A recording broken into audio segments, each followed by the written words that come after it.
Today's teaching is one I look forward to and is special because it's fun. It's fun to give away money. And it's fun for me as a former professor to give away money for educational work. We began the essay contest 4 years ago, and we hosted our first winners in June of 2023. And in all, so far, we've given away about $10,000. I don't remember who came up with the idea of the essay contest, but I do remember 15 of us or so were sitting around in a neighbor's backyard long before we organized ourselves into a nonprofit. Back then, we usually passed around the hat to come up with $50 if we were lucky to buy new flyers. But as soon as the idea of an essay contest was broached, it attracted universal support. The essay contest is kind of the signal activity of our work. It's designed to make people think, to have them do some research, and to turn that research into a public declaration of support or opposition to changing the name of the city. In fact, from the beginning, we made the contest open-ended. We asked, do you support or do you oppose changing the name of the city? But through the years, the funny thing is that we have never received an essay opposing the name change.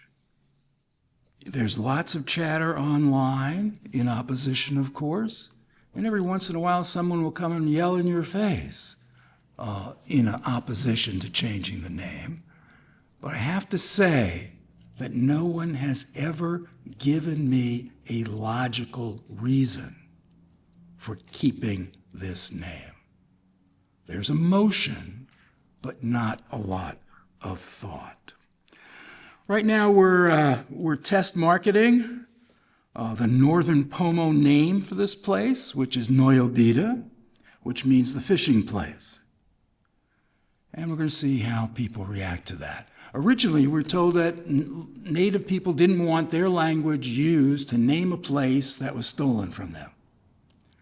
But as we talked to more and more, and that was, that made a lot of sense. But as we talked to more and more Native people, we found that that wasn't true. And so far, Sherwood Valley Band and Round Valley Band of Pomo have endorsed the name change and support using an indigenous name. So we've been working on the essay contest, and it works like this. We announce the prompt and the rules in January. We open for submissions in February and close the contest at the end of March.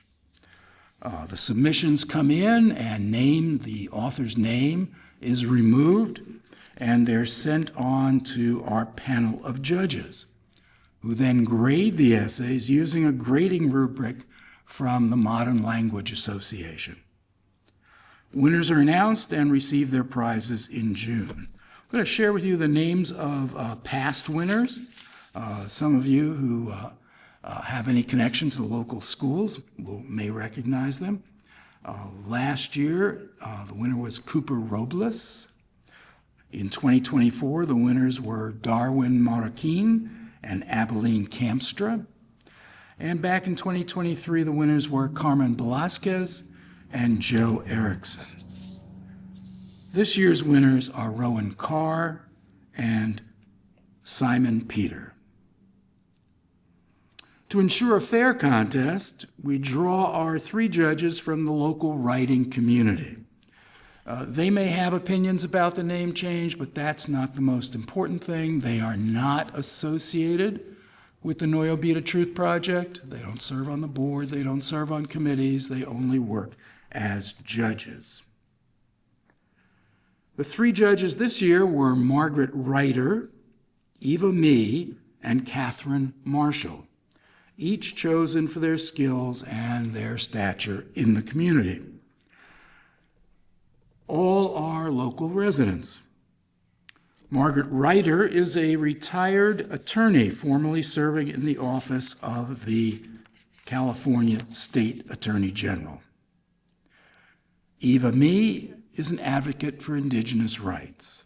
Catherine Marshall is a writer and a published author. Each of them wanted to be here this afternoon, but fate intervened in a dramatic way.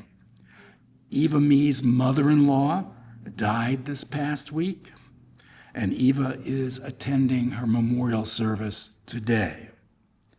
Margaret's sister broke her hip recently, and Margaret is flying back to Iowa today to aid in her recovery.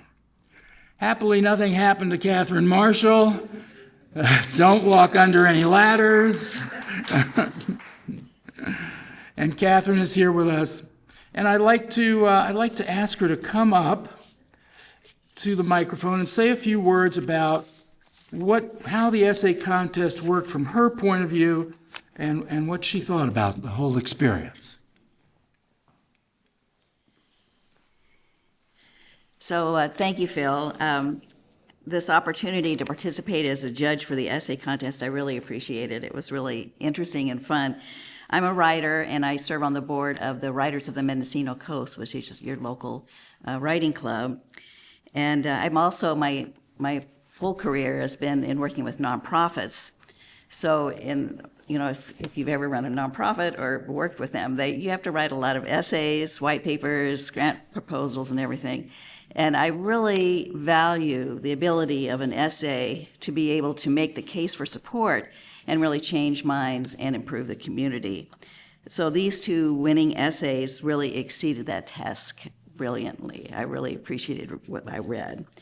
The second place essay reflects on literature such as Braiding Grass, and these reflections really help the reader understand that blind loyalty to the flag or really tradition stemming from recent history doesn't really honor the land and the legacy of the Indigenous people.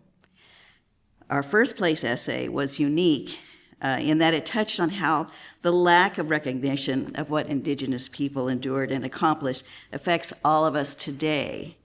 The author addressed how our young people feel about the name when representing their town and their school, when they do sports and other community things, and how visitors might react when they discover what Braxton Bragg represented. The writing also respectfully addressed the concerns of those who are opposed to the name change and effectively demonstrated the benefits to the community that would come from making that change. So it was a very tightly done essay. So I just thank you for the privilege of being able to review these works. And in reading these, I just feel more optimistic and hope that these essays can be used to spark the change that we know is necessary.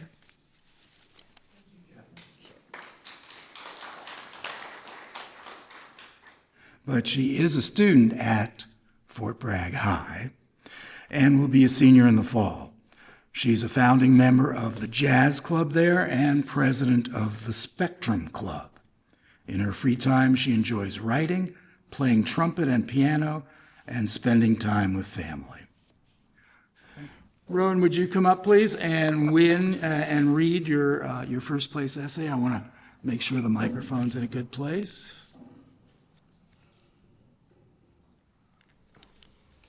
Fort Bragg, California, a small tourist town by the Pacific Ocean, but with a dark history behind its name. Named after the Confederate General Braxton Bragg, this town and two of its schools carry the name of a racist man who sought to keep slavery alive. Born on March 22, 1817, Braxton Bragg is one of the most controversial figures of the era. He served in the Second Seminole War, the Mexican-American War, and the Civil War fighting for the Confederacy. He spent his life fighting against Native American, Mexican, and Black people, and eventually retired to a farm in Louisiana where he owned over 100 slaves. He never set foot in Fort Bragg, and yet our town carries his name. Today, 30.4% of our town's population is Hispanic, over 4% is of Native American descent, and 1% are Black. Many in this community feel uncomfortable with our town and schools being named after a man who was in favor of oppressing these groups of people. The name of our town and its schools should be changed because the commemoration of a Confederate figure misrepresents our community, our current name is detrimental to our schools and residents, and changing our name gives us a chance to honor and acknowledge the Indigenous people who were oppressed. Over the past few years, there have been movements across the nation to change the names of towns, schools, and streets that honor Confederate leaders. This included 9 military bases across the United States with Confederate names. The momentum for these changes gained traction after the murder of George Floyd in 2020, sparking nationwide protests against systemic racism and the removal of public honors for racist figures. In response to these protests, Congress passed a law in 2023 banning the use of Confederate names for federal installations. Defense Secretary Lloyd Austin explained that, quote, "The names of these installations and facilities should inspire all those who call them home, fully reflect the history and the values of the United States, and commemorate the best of the republic that we are all sworn to protect," end quote. Of the names that were changed with this congressional ruling was Fort Bragg, North Carolina, also named after Braxton Bragg. It was renamed to Fort Liberty, acknowledging that the names of public places like our town are symbols of our history and who we choose to honor. Despite Bragg's lack of meaningful connection to this community, our town continues to commemorate a figure whose legacy goes against the values we claim to uphold. Fort Bragg should follow in the footsteps of the renaming movement, allowing this town to align its name with the values of equality and inclusion that this community represents. The name of a town has meaning. It is the basis of what a town is built on, and the name of Fort Bragg is problematic because of this. Take Fort Bragg High School as an example. When our schools carry the name of a racist man, it forces us to be associated with someone that does not align with who the students at our schools are. The school's identity is automatically linked with Braxton Bragg, which means that for every sports game or event that students attend, they are forced to represent a racist figure. Students should have the opportunity to embody a school that reflects inclusion and community, not a Confederate general. An article by Danielle Berry from EdTrust said, quote, "When a school presents racist imagery and refuses to change for their students, they are sending a message that students are not the priority. School climate affects self-esteem, motivation, and educational outcomes, so complaints about racist school names and mascots should be met with thoughtful discourse and meaningful changes," end quote. Fort Bragg must change the name of its middle and high school because our schools being named after a Confederate general negatively impacts our schools and their students.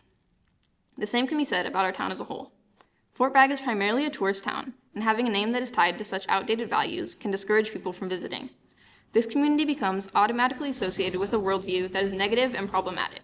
Some people argue that if we change our name, we are erasing their personal history and their legacy that was built with the town's current name. This could not be further from the truth. Changing a name does not change the past in any way, shape, or form. It changes what part of the past we choose to honor and represent. The history that people have with Fort Bragg will not disappear with the name change. People's traditions and experiences will stay the same, regardless of what name you see when you pass our town sign. Our history can still be taught and preserved, just without honoring a harmful figure. The name that represents us should move away from the values of Braxton Bragg and instead honor the history that goes back so much further. The land that we have built our lives upon has a deep history that goes back thousands of years. The Mendocino Coast, including Fort Bragg, was once home to one of the largest and most diverse indigenous populations in the U.S., primarily Pomo natives. Before American colonizers arrived and forced these natives into a reservation, tribes had been inhabiting the land along the coast for 10,000 years. In 1856, that land was turned into a Native American reservation. This reservation was home to the people of the Pomo, Yuki, Wapo, and Wilkut tribes. It was a containment camp where these natives were treated horribly and rendered unable to live life freely as they had for thousands of years beforehand. The current name of our town comes from Lieutenant Horatio Gibson, who was stationed at the Mendocino Indian Reservation in 1857. He named it after his commander in the Mexican-American War, Braxton Bragg. Fort Bragg was used as a camp for natives until 1864, when the remaining natives were marched forcibly to the Round Valley Indian Reservation, being once again uprooted from their homes and culture. This allowed white settlers to take over the land completely, erasing the history of the indigenous people of the Mendocino Coast. According to the California Preservation Foundation, quote, "Between 1858 and 1873, the population of the Yuki decreased from 3,000 to 500, while the population of the Pomo fell from 3,600 to 1,800, end quote.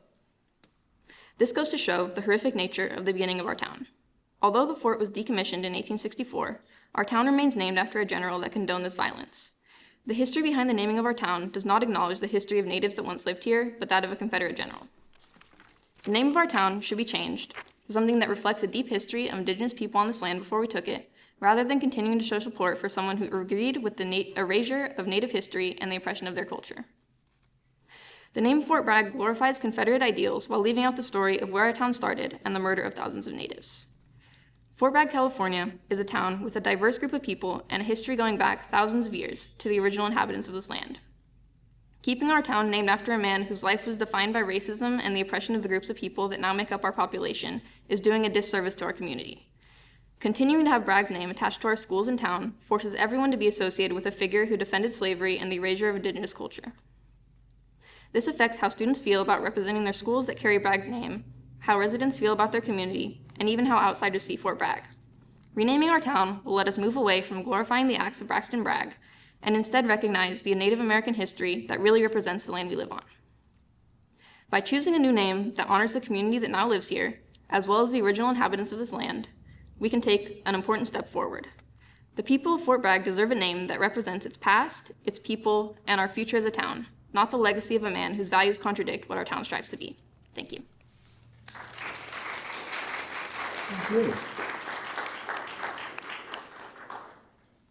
Thank you, Rowan. And